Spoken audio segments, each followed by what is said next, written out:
کرونا وژونکي وایرس په اړه ډیر پوه شئ. کرونا وایرس د روغتیا نړیوال سازمان لخوا د کوویډ-19 په نوم ونومول شو چې د 2019 کال کرونا وایرس ناروغۍ معنا ورکوي. کرونا وایرس لا SARS کرونا وایرس 2 ته ورته والی لري. SARS کرونا وایرس 2 په 2002 او 2003 زیږدیزو کالونو کې یوه نړیواله وبا او ناروغي وه چې د نړۍ ډیری برخو ته یې ځان ورسولو. اوس مهال کرونا وایرس د نړۍ انسانانو ترمنځ خپور شوی او د خپرېدو په حال کې دی. له انسانانو وړاندې دغه وایرس په ماښام څکلکو کې و. ماښام څکلکي عادي حیوانات دي چې د ځنګلونو ترڅنګ کلیو او بڼډو کې هم ژوند کوي. دغه وایرس په کم وخت کې له ماښام څکلکو پنګولین او ورپسې د انسانانو وجود ته دننه شو.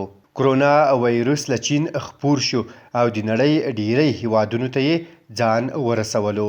د 2019 زیږدیز کال تر وروستیو بیا د روان 2020 زیږدیز کال په لومړیو 3 میاشتو کې دغه وایرس په نړیواله کچه 15,48,000 کسانو ونیول او همدا ډول یې له 24,000 زیاتو کسانو ژوند واخیست چې 3.5% مړینه شمیرل کیږي.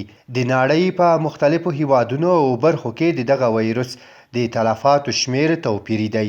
د 2020 کال په لومړیو میاشتو کې چین کې د کرونا وایرس له امله د مړو شمیر 6% و، خو په مارچ کې بیا دغه کچه 8% ته راټیټه شوه. چین کې د تلفاتو راښکته کېدو 2 عمده لاملونه لرل.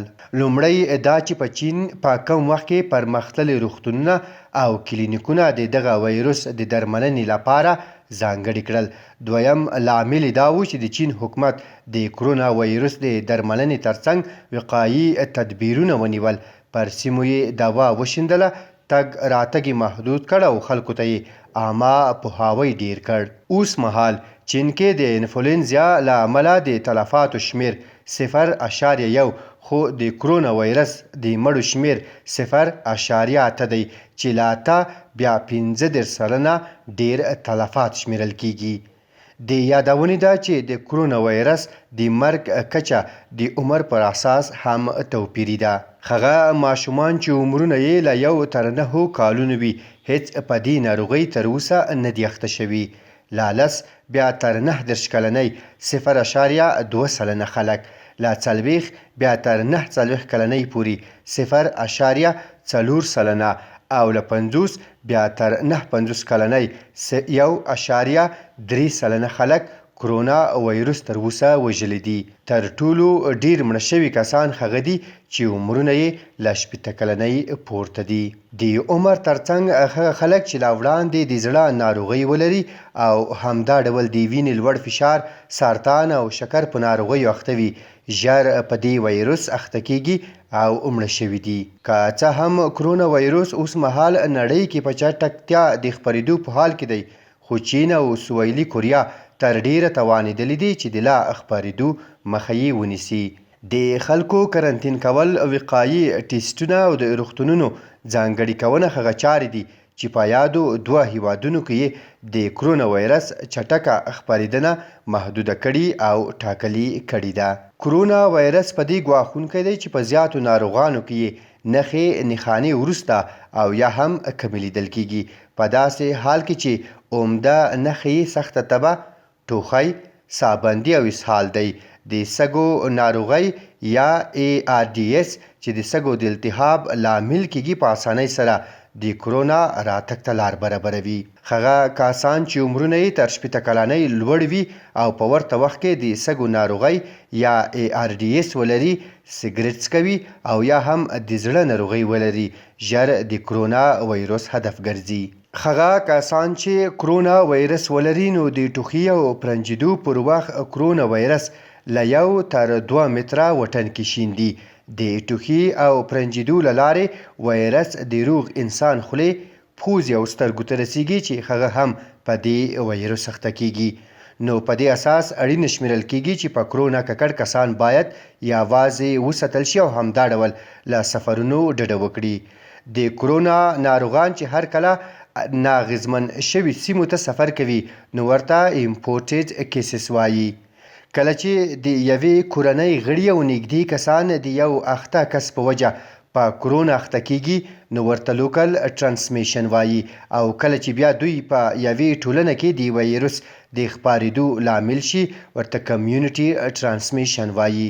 ټولنه کې د کرونا وایرس د مخنیوي لپاره د نړۍ په هیوادونو کې ښوونځي، پوهنتونونه، سپورتي لوبې، راټولیدنې او نورې ګڼیزې چارې ځنډول کیږي او نور ګڼیز مرکزونه هم تړل کیږي. هر کله چې یو کس په دې وایرس ککړ شي نو د 5 ورځو دننه د کرونا وایرس نښې نښانې پکې راښکاره کیږي چې دغه دورې ته انکبیشن دوره وایي. کرونا وایرس له چین او له چین بهر له شخص څخه شخص او په ګڼیزه توګه خپور شوی او ډیری بیلګې هم دا دي. هر کله چې د کرونا وایرس یو ککړ انسان یو کس ته دغه وایرس ورسوي نو ورته آر نت 1 وایي او هر کله چې 2 کسان ونیسي نو ورته آر نت 2 وایي.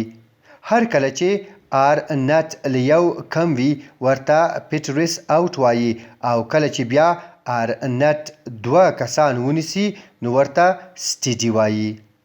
کله چې آر نت له یو پورته شي نو ورته د خپارېدو حالت یا پبلیشنګ وایي. اوس مهال په نړۍ کې د کرونا وایرس یو اغیزمن کس 2.2 نور کسان په دې وایرس اخته کولی شي.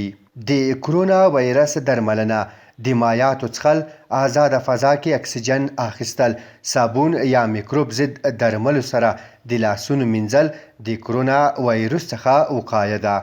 تر اوسه نړۍ په دې نه ده توانېدلې چې د کرونا وایرس د مخنیوي لپاره واکسین رامنځته کړي نو ټینګار په دې دی چې باید ځان ترې وساتل شي او وقایي تدابیر یې ونیول شي.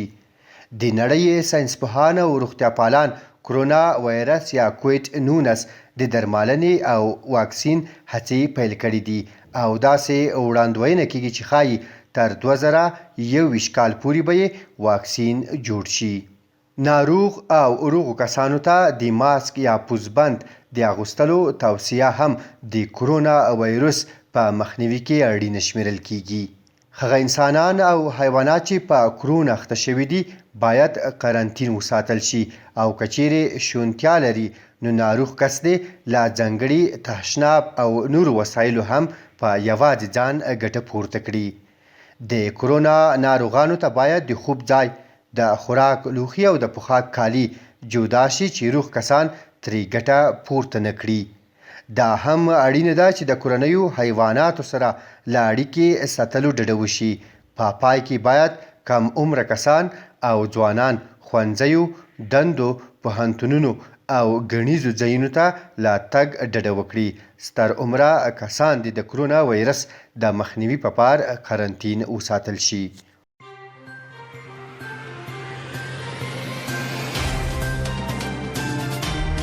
د افغانستان، نړۍ او سیمې د مهمو خبرونو، پیښو او جریانونو په اړه د تازه، پر وخت او دقیقو خبرونو لپاره د روحي ویبپاڼې د یوټیوب چینل لایک او سبسکرایب کړئ ترڅو زموږ نوي او تازه ویډیوګانې پر وخت درته ورسیږي.